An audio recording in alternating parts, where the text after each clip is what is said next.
Assalamu alaikum. Hello everyone. Welcome back to my another video. In this video, how to insert an image inside a cell in Excel. Okay. First of all, go to Insert tab, edit the shape.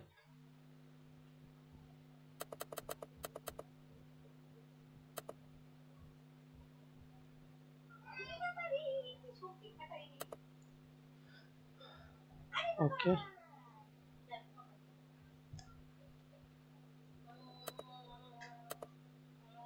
Right click mouse, fill pictures, work offline or online.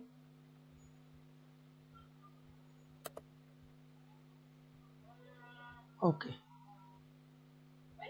Then edit your image.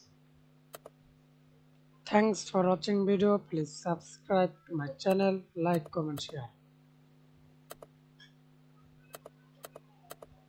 You remove outline, no outline. Okay.